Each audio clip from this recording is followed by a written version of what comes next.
આવ્યા છે. સરસ. હાતિમભાઈ. જય સચ્ચિદાનંદ પ્રશાંતજી. જય સચ્ચિદાનંદ, જય સચ્ચિદાનંદ. હવે આજે જે આ કપટ બાબતમાં પહેલી જ વાત મને મતલબ ધ્યાન પડ્યું છે આજે, મતલબ દાદાના સત્સંગમાં આવ્યા પછી પ્રતિક્રમણ પ્રાયશ્ચિત બધી ચીજમાં કરવાનું લગભગ પ્રયાસ થાય છે અને થાય છે, મતલબ અભાવ તિરસ્કારમાં બધામાં ખુલ્લું થયું અને ભૂલો દેખાણી અને એના પ્રાયશ્ચિત થતા રહે છે અને કરું છું, એમાં કોઈ મતલબ આજે જે આ કપટ બાબતમાં જે ખુલ્લી વાત કરી તો પેલા સવાલ એ થાય છે કે મને તો એ સમજવું છે કે કપટ મને તો જે કહે ને કે ભાઈ ત્યારે વખાણ કર્યા હોય અજ્ઞાનતાએ માન લાલચ લોભની ભૂખમાં આ કપટ તો હવે સમજાય છે કે થયા છે, પણ આટલા ટાઈમમાં 1.5-2 વર્ષમાં મેં જે દાદાના જ્ઞાને કરીને બધી ભૂલો જોતા અનેક સંયોગોને જોતા જોયા તો આજે મને સમજ પડે મારી કપટ વૃત્તિ તો મને આજે હજી નથી દેખાણી. આમાં આજે ખબર પડે મારે આ જોવ્યું હોય ભૂલોમાં કપટ મેં ક્યાં કર્યું તો એ ગાંઠ કેવી રીતે જોવાય, કારણ કે આ બહુ જ ખુલ્લી વાત થઈ કે આ કપટ તો ભયંકર અંધારામાં રાખે. પુરુષોને ઓછું હોય છે ભાઈ, પુરુષોને ઓછું હોય છે. હા, પણ થોડું તો છે ને વ્યવહારમાં મારાથી ભૂલ તો, કારણ કે માન ત્યારે કપટની વાત કરતા હોય તો માન લાલચમાં લોભમાં કપટ તો મેં કર્યું જ હશે એવું તો સવાલ નથી. હવે એ જે કર્યું હશે ને દેખાવું જોઈએ. હા, એ દેખાવ એટલે એ જ હું કહું છું કે આજે મને એ સમજવું છે કે આજે દાદાના જ્ઞાને કરીને મારે ભૂલોમાં મંથન કરીને જોવાની કોઈ ચાવી બતાવો કે આ કપટ કેવાય, આ રીતે કર્યું હોય તો એકાદ એક્ઝામ્પલ લઈને, કારણ કે આજે મને સમજવું છું બહુ જ એક્ઝામ્પલ આપી દો એટલે ખ્યાલ આવી જાય તમને. અમારે લગભગ હિંમતનગર શિબિર હતી 15-20 વર્ષ પહેલા. તો એ શિબિર શહેરથી દૂર હતી અને ત્યારે ઇન્ડિયાની કઈ મેચ ચાલતી હતી તો મને મેચમાં બહુ ઇન્ટરેસ્ટ હતો. તો મારે 5-10 મિનિટ જોવા જવું હતું પણ કઈક આજુબાજુ કશું હતું નહીં, એટલે જમવાનાનો લંચ પીરિયડ થયો, શિબિર પૂરી થઈ એટલે એક ક્લાસ પૂરો થયો એટલે જમવાનું જમ્યા અને પછી કે હજુ અડધો કલાક બાકી છે તો જરાક જઈ આવી આજુબાજુ ક્યાંક. તો જવા તો કોઈ સંજોગ બાજતો નહોતો, તો કોઈ ગાડી લઈને આવ્યું મારી માગે છે કે મારો દીકરો હોસ્પિટલમાં છે તો ચલો ને જરાક ચાલો. મેં કહ્યું ચાલો. એટલે એને તો એમ લાગ્યું કે આપ તો પુત્ર આવ્યા મારા છોકરાને હોસ્પિટલમાં જોવા માટે. પણ મારો અંદર આશય શું હતો? મેચ જોવાનું. હા, એને કપટ કહેવાય સાહેબ. બહાર મને કોઈ પકડી ના શકે, બહાર પૂછે મને કોઈ કે ક્યાં ગયા હતા, હોસ્પિટલમાં જોવા ગયો હતો. હોસ્પિટલમાં સારું લગાય લોકોને વાવા હતા, કોઈ પકડી ના શકે મને.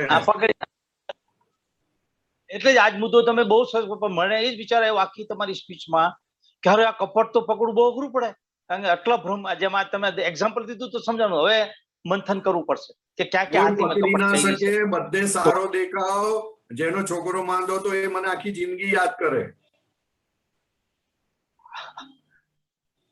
અને હું જ જાણું કે હું શું કામ ગયો હતો.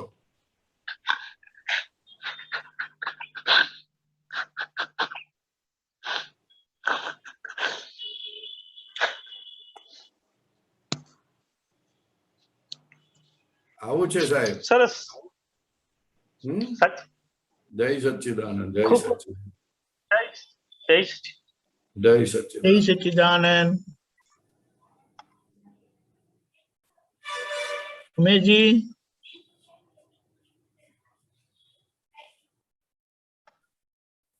अनम्यूट करिए. स्वामी जी प्रणाम. स्वामी जी प्रणाम. सब महात्माओं को प्रणाम. स्वामी जी मैं हिंदी में पूछूंगा, आप गुजराती में बता सकते हैं? एक परिस्थिति आपको दे रहा हूं, ये प्रश्न मैं अधीट तप के दृष्टिकोण से पूछ रहा हूं और कपट के दृष्टिकोण से पूछ रहा हूं.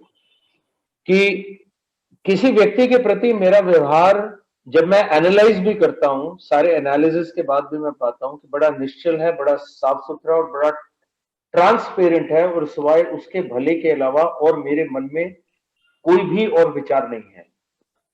लेकिन उसके बावजूद भी, और सामने वाले का व्यवहार भी जनरली बड़ा सरल और बड़ा सीधा साधा है,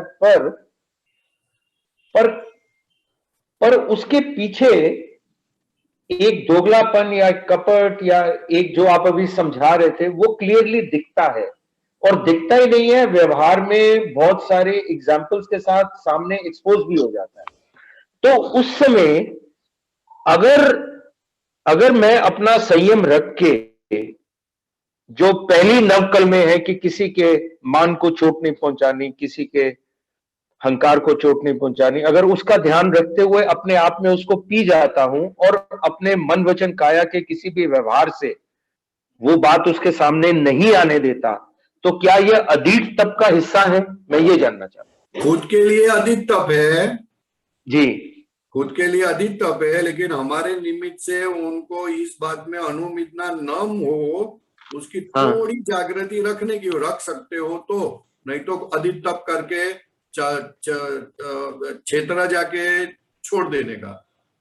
क्षेत्रा जाके क्या मतलब, ये क्या बोला आपने अभी? ये अपन गुजराती में એવું બોલાય છે કે છેતરાઈ જાઓ, જાણી જોઈને છેતરાય એના જેવું अधिक तप कोई नहीं।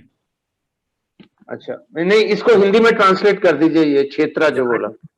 जानबूझकर किसी से चीटिंग हो जाए, कोई चीटिंग हमसे करता है, हमको पता है, और जानबूझकर हम क्षेत्रा जाते हैं, तो उसको सबसे बड़ा अधिक तप बोला जाता है। उसमें कर्मों की निर्जरा भयंकर होती है। अच्छा, तो मतलब संयम के साथ अपने आप को संयम में रखे कोई ऐसी स्थिति में तो मैक्सिमम निर्जरा होती है। Exactly, got it. लेकिन वो दोषित नहीं दिखना चाहिए। कौन? सामने वाला दोषित नहीं, सामने वाला दोषित नहीं दिखता, वो तो मेरे को क्लैरिटी है कि जो वो कर रहा है वो मेरा ही वापस आ रहा है मेरे को। हाँ, वापस आ रहा है, लेकिन हमने उस तरह से चीटिंग उस तरह से की है। किस तरह से मतलब सब? कभी कभी हमारा स्वार्थ ऐसा होता है कि हम स्वार्थ में इतने अंधे हो जाते हैं कि ओपनली दिखता है कि हम चीटिंग करते हैं, फिर भी हम मानने को तैयार नहीं होते। हाँ, तो लेकिन उस व्यक्ति के साथ अगर मैंने ऐसा नहीं करा, तो वैसा किया है, इसलिए आज ऐसे आदमी हमको मिलते हैं। हाँ, मतलब ये जन्म में नहीं, किसी और पिछले जन्म में ऐसा करा, या ये जन्म में, तो इसीलिए उसका समझ गया। तो हमारा देखना है। हाँ, तो फंडामेंटली मेरा करा हुआ ही मेरे को वापस आ रहा है, मेरे को ये भी समझ है। लेकिन जलन क्या होती है ज्यादा करके कि वो चीटिंग कर रहा है मेरे को, अपन फ्रेंड है, अपन भाई है करके। हाँ, एग्जैक्टली, बिल्कुल बहुत फील होता है। और तभी करो, संयम में रहो, तो जबरदस्त कर्मों की निर्जरा होती है। Beautiful Swami ji, thank you so much. एक और प्रश्न है स्वामी जी। हाँ जी, कि कई बार हम रिलेशनशिप्स में सामने वाले को नीड टू नो बेसिस पर बताते हैं कि मतलब उतना ही बताना उसको जरूरी है, उससे ज्यादा नहीं बताने की आवश्यकता, क्योंकि कई बार वो हमारे लिए भी अच्छा नहीं होता और सामने वाले के लिए भी अच्छा नहीं होता। तो क्या ये भी नीड टू नो बेसिस पर लिमिटेड इंफॉर्मेशन देना भी कपट के अंतर्गत आता है? नॉर्मली तो उसको कपट कहा जाता है। हाँ जी, लेकिन दादा भगवान क्या है, आशय अच्छा है, फिर भी प्रतिक्रमण तो करना चाहिए, क्योंकि आपने आधी इंफॉर्मेशन दी है। आधी इंफॉर्मेशन देने से क्या होता है, ओके। वो जो हमको लगता है कि हम बरोबर कर रहे हैं, लेकिन हकीकत में वो सही नहीं है। लेकिन अगर हमारा आशय सही है, कपट में क्या होता है, दूसरों का एडवांटेज लेना। हाँ जी, बिल्कुल ठीक है। इंफॉर्मेशन देते हैं वो इसलिए कि उसको नुकसान ज्यादा होगा, इसलिए देते हैं। हाँ जी। तो वादा नहीं है, ठीक है, व्यवहार ठीक है, लेकिन देख लेने का कोई ऐसा भी नहीं होना चाहिए अभी। अच्छा, ऐसा अंदर रखना है। तो मतलब ये कि कोशिश ये करनी चाहिए कि मैक्सिमम ऐसा ना हो, और अगर हो तो इमीडिएटली प्रतिक्रमण उसका कर लो, अंदर प्रतिक्रमण कर लेना चाहिए। बात सही है, व्यवहार में अगर उसको उतना ही बताए तो सही बात है, लेकिन हम इंटेंशनली उतना बताते हैं। That is a very important point. हम इंटेंशनली इंटेंशनली कम बताते हो। वेरी करेक्ट, एब्सोल्युटली करेक्ट, कम बिल्कुल ठीक। बताते हो, हाँ। वो बात बहुत अलग हो जाती है, वो धीरे हाँ। धीरे फिर बढ़ता जाता है। हाँ, तो वो जागृति है। इंटेंशन के लिए प्रतिक्रमण है। हाँ, वो हाँ। इंटेंशन नहीं होना चाहिए कि मैं कम बताऊं ज्यादा बताऊं। हाँ। वो यही बोलता है ना, कपट धीरे धीरे इसी तरह बढ़ता है। हाँ, कपट ऐसे बढ़, हाँ ठीक है, समझ गया स्वामी जी। हाँ, क्यों- वो जो कपट करते हो सब ऐसा ही बोलते हैं, मैंने आपके अच्छे के लिए ही किया है। हाँ, क्योंकि प्रोफेशनल लाइफ में हम तकरीबन यही करते हैं, प्रोफेशनल जिंदगी में तो खास तौर पे। जाता हूँ वो बच्चों को हाँ। देखने के लिए, वो बच्चे को देखने के लिए, तो हाँ। मैं उनके लिए अच्छा ही कर रहा हूँ ना, हाँ जी, हाँ जी, बुरा कहाँ कर रहा हूँ। हाँ जी, लेकिन मैं, हाँ टेंशन तो अंदर वो कुछ और था। हाँ हाँ हाँ, सही बात है। इंटेंशन अलग अलग है साहब। Got it Swami ji. Thank you so much Swami ji, it is so very clear. हम बताना, हाँ। वो अलर्ट रहने जैसी बात है। हाँ, तो फायदे से नुकसान ज्यादा हो जाता है, फिर उसकी आदत पड़ जाती है। हाँ, फिर उसकी आदत तो जागृति पूरी रखनी चाहिए। व्यवहार की एक तरह की जागृति है, तो व्यवहार की जागृति आपको ऊपर लेना चाहिए, आपको नीचे नहीं गिराना चाहिए। हाँ, ठीक बात है स्वामी जी। मैं प्रणाम करता हूँ स्वामी जी, आपको प्रणाम, थैंक यू सो मच। कपट अच्छा भी है और बुरा भी है, लेकिन कहाँ उसका यूज करना वो बहुत जरूरी है। जरूरी है, ख्याल में ना, वो तो एक साधन है। हाँ, साधन है, ठीक है, हाँ, समझ गया स्वामी। ठीक है, जय सच्चिदानंद। जय सच्चिदानंद। जय सच्चिदानंद स्वामी जी, जय सच्चिदानंद, जय सच्चिदानंद। गीता बेन।